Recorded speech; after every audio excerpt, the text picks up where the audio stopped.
Ladies and gentlemen, welcome to The Conversation. This is Richard Mwanja exclusive, and I am actually that Richard Mwanja, so it's such a distinct privilege to have your company with us today on this show that touches widely on matters, politics and governance here in Kenya and across the region. And how about I introduce to you the gentleman who will help me bring the day's conversation home. He is none other than this renowned firebrand and think tank former minister, Honorable Kipruto Arap Kirwa. How are you doing today, sir? It's always my pleasure to be here and also to share my views with other Kenyans within the country and abroad. And I'm always happy that our thoughts are reflecting on the way society does behave. And it is not lost. As Samora Machel used to say, aluta continua. We must continue with the struggle to create space where democracy thrives, honest prevails, and integrity becomes the order of the day. That's the society that used to be, and it ought to be. So even in the face of everything that is happening in the country, Gen Z feeling betrayed, our opposition, official opposition, being compromised by joining government through the broad-based executive, you still say there is hope. There is hope in the pipeline. Well, there is always hope, because you know what the opposition has done is to assist the GNC to put them in one corner.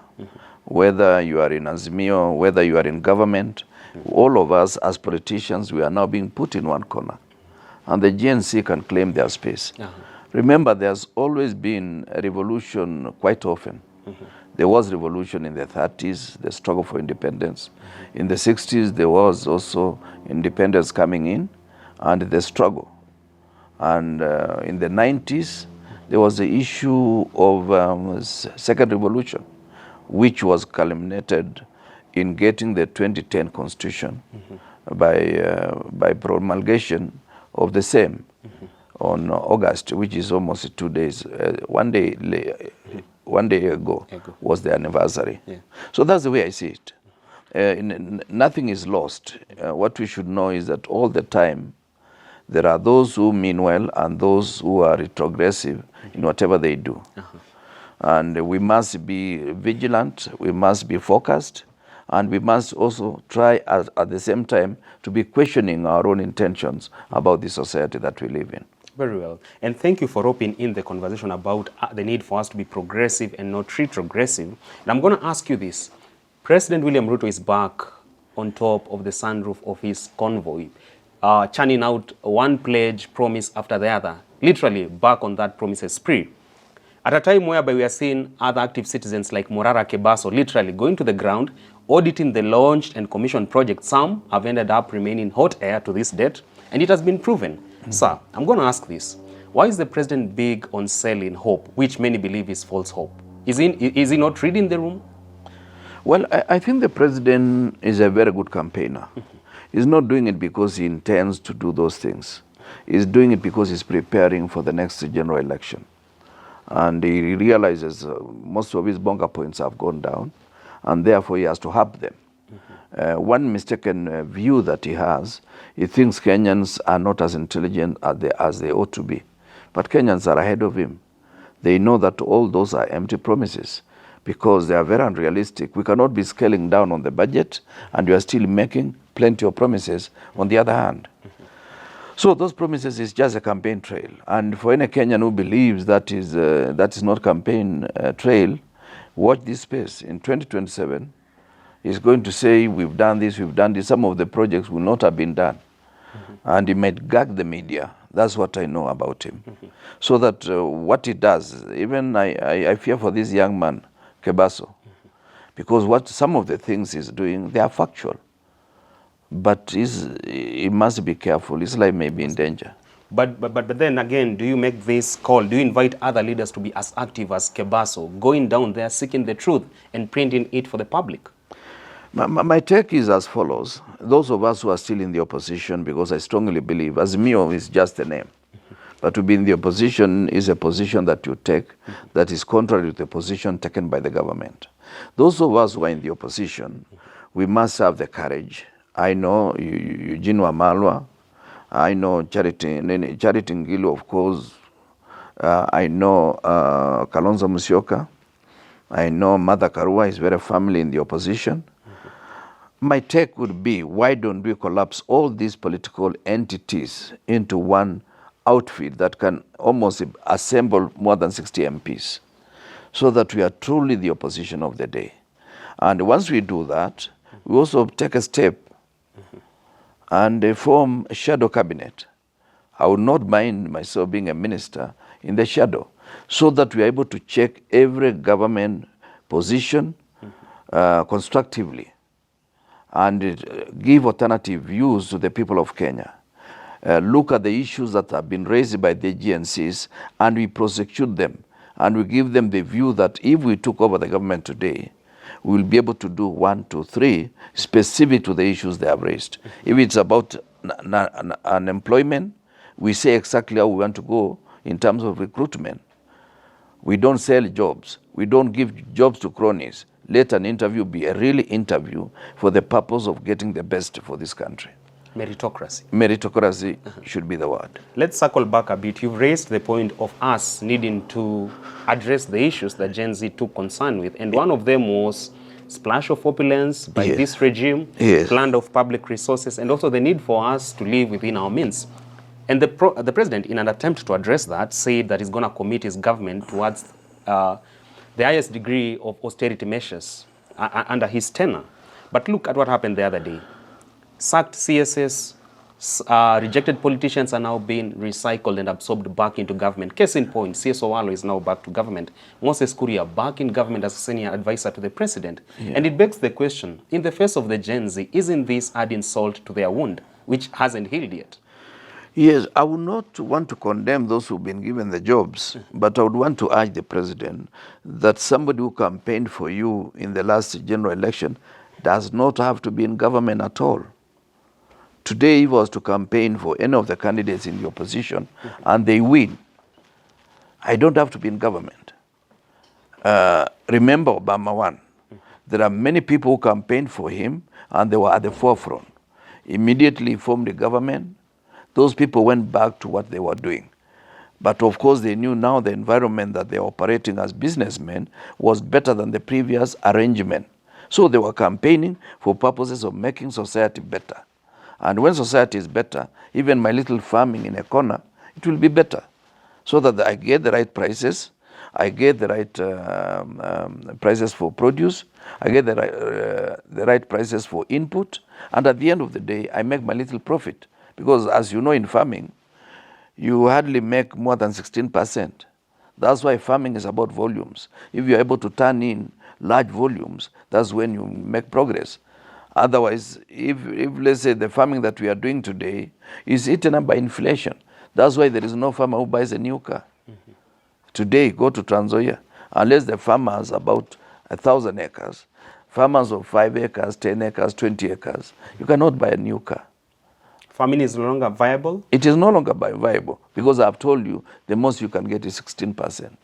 Statistics all over the world demonstrate that. Even with now new incentives on board, subsidized fertilizer from the current regime, you still say it's not as viable? Go to Moss Bridge as we are talking. That's you can just walk to Moss Bridge, ask from any shop. You don't get fertilizer for 2,500. It's still 6,000. You see, when you do subsidy, it ought to be insufficient amounts as to depress the prices for alternative commodities.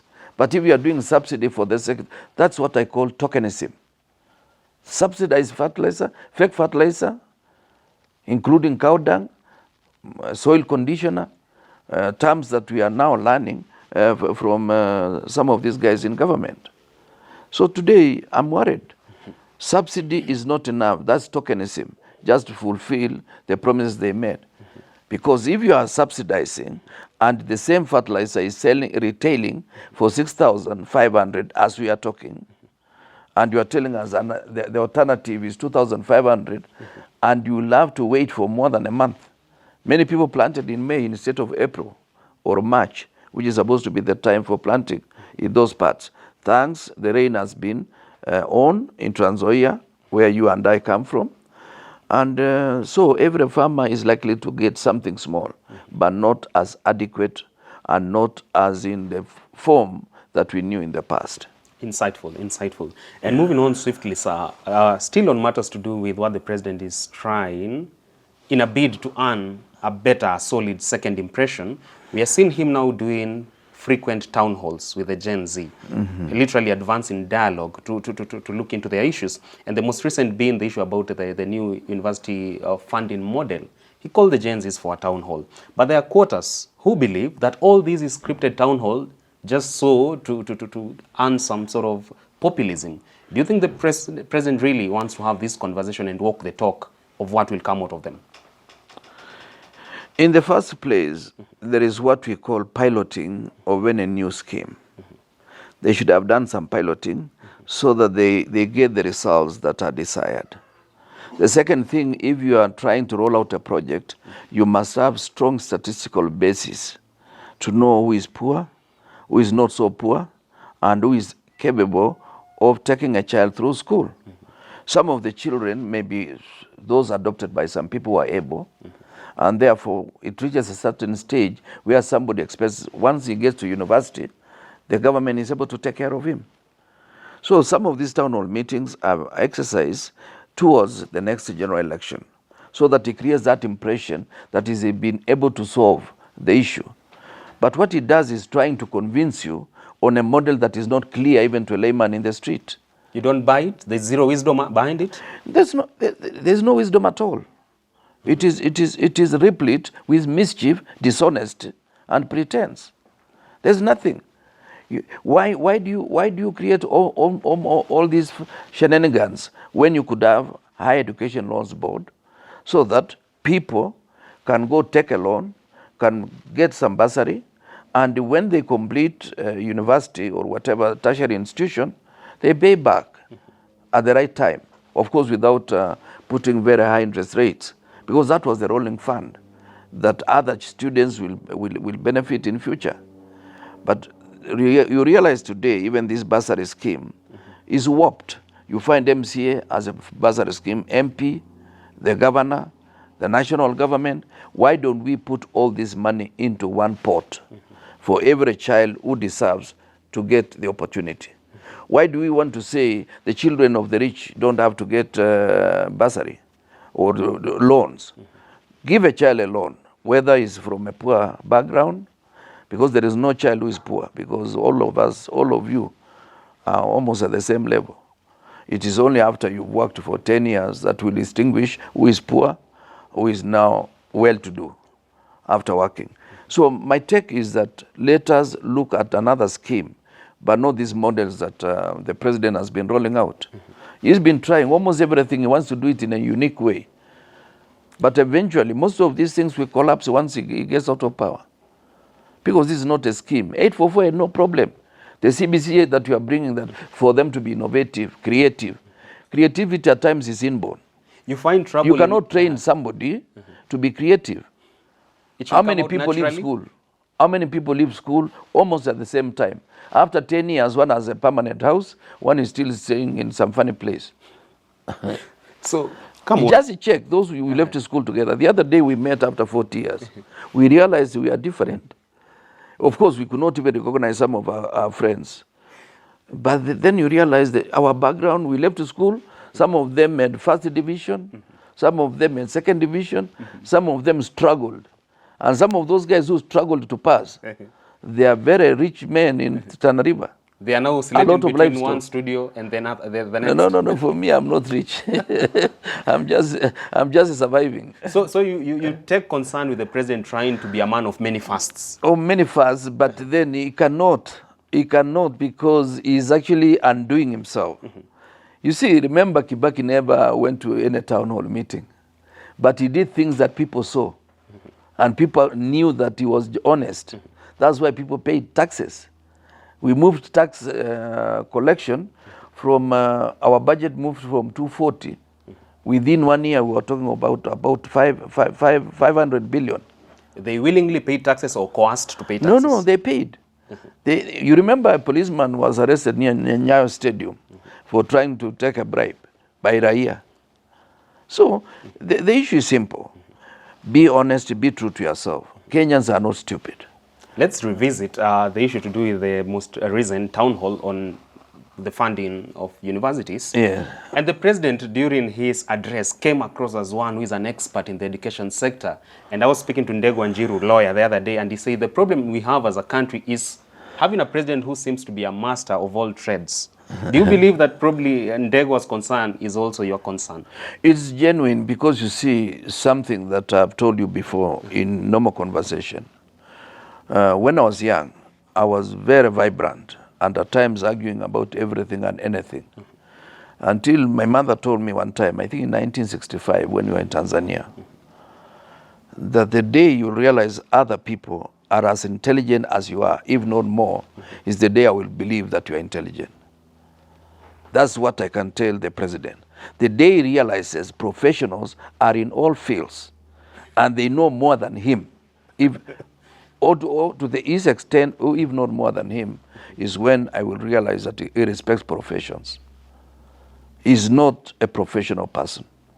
Nothing to do with natural intelligence, inborn natural intelligence? Where? Talking about climate change the other day, now education sector coming across as a trade, as a master of that trade? Let me tell you. Of course, he did a bit about environment. He was at Sitatunga collecting information about his PhD. Well, I don't know when he did it.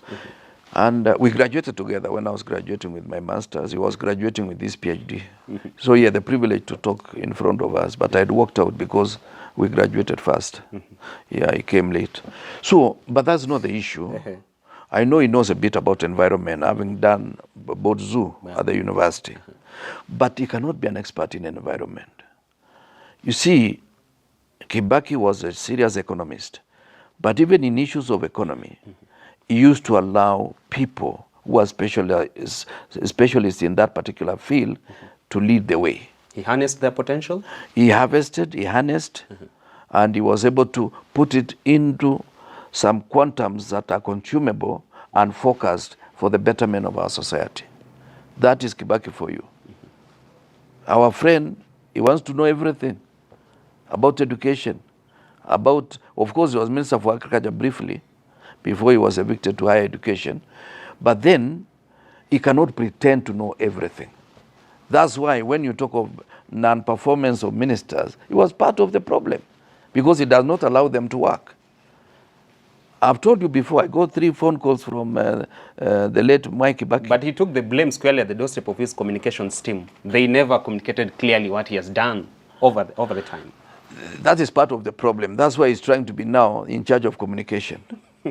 Yeah. You can't say that. No. Now you know, he's a president, government spokesperson. That town hall meeting, the one on education, I would have expected the Minister for Education to be involved in that. But he does not believe in anybody else.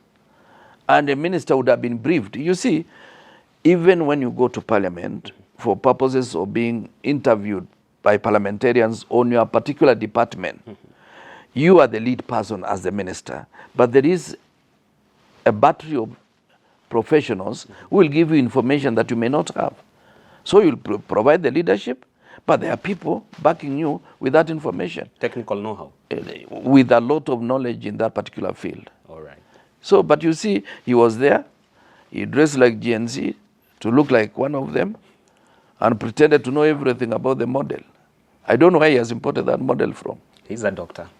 Well, doctor in what field?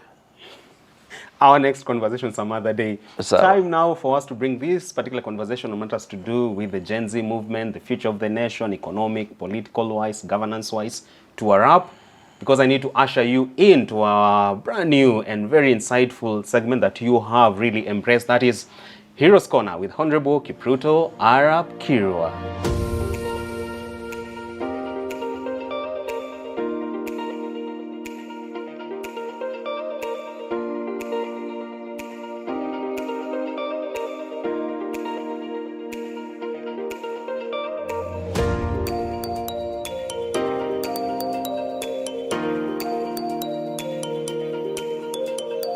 Today, sir, on this segment, whom do we have as our hero or heroine? well, one, William Rongoro Ntimama. Come again? William Rongoro Ntimama. Rongoro Ntimama. Yeah, Rongoro Ntimama, yes. Okay. He was a member of parliament, but initially he was councillor in Narok County Council. Then he became the chairman of the county council, and eventually was the chairman of ALGAC, which was a conglomerate of all councils throughout the country. Later on, he tried his hand in politics, won one of the seats in, I think it was Narok East, Narok North, and served in that capacity for such a long period, culminating in being minister for local government, minister for various ministries. I can't remember enough of them, until the departure of President Moi from power. That is when he won the seat, came back as a member of parliament, but that time he did not get a chance to be a minister in the NAC regime of 2002. One thing I distinguish with him, apart from being a very vibrant person and fighting for his community, the Ma, he was well-read, despite the fact that he left school at standard 8. Well-read, in the sense that anything he said in the chamber, everybody had to listen, because he had very heavy quotes that he brought from history and from civil society and from the entire society of Kenya. This is something that I emulate, because I like, even when you are retired, out of school, spend time to read more and more. He was born 1928 and he died in 2016. 1928 to 2016. 2016. What a life. He traversed this land like a colossal.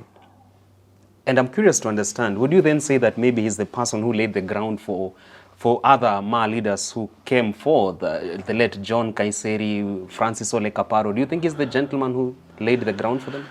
He did a lot. Of course, there was his counterpart in Kajiado, South, Stanley Shapashina Oloi Tip Tip, who would consume one goat in one sitting.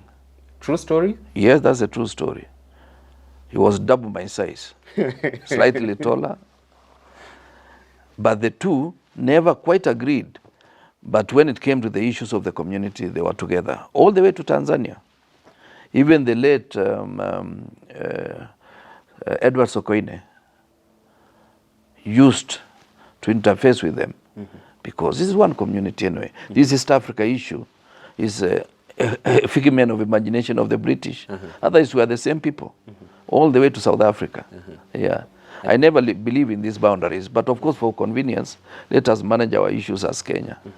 So the Ma community has a lot in terms of debt of gratitude to William Ole Ntimama. He heralded new fortunes for them. Remember when he was buried, the late Edward Lowassa came for the funeral. All the way from Tanzania? From Tanzania, and that's the former Prime Minister of Tanzania. So you realize that man occupied a huge space in the hearts of the people of the Ma and Kenyans who believe in justice. Yeah. And he was a serious environmentalist. You remember the issue of Mau Forest. Mau Forest. He used to fight against encroachment on the forest, because you know that's the watershed for the Mara River, and it's a lifeline of the Serengeti National Park and the Mara National Park. Yeah. So this migration that you see every year emanates from Mau Forest. That's Ntimama for you. Our videographer from Narok, Kanchuel Ryan, is so happy you've paid homage to one of their great leaders. Yeah, he was great. Well, there are many great leaders from the Ma community. That's one thing that you must realize. They are not pretenders. There are many pretenders in this town. People who pretend to be leaders and they are not. The Ma community, they are more authentic in terms of leadership. Hata kushinda wale wa Mulima? Watu wa Mlima ni wafanya biashara. Usiguze Mlima. All right. Don't tell Gachagua. Well, I've not been sponsored by any organization. I don't want to mention Ford Foundation. Anyway. Okay. So that point takes us to the wrap of this segment, Heroes Corner with Honorable Kipruto Arap Kirwa. Thank you for your insights. Thank you for taking us down memory lane. Asante. We really applaud you for that. Thank you. Until we meet next time on Richard Mwenje Exclusive, do enjoy the rest of your viewing, but keep this conversation going beyond here. I'm at Mwenje Richard on X and on TikTok as well. Let's engage.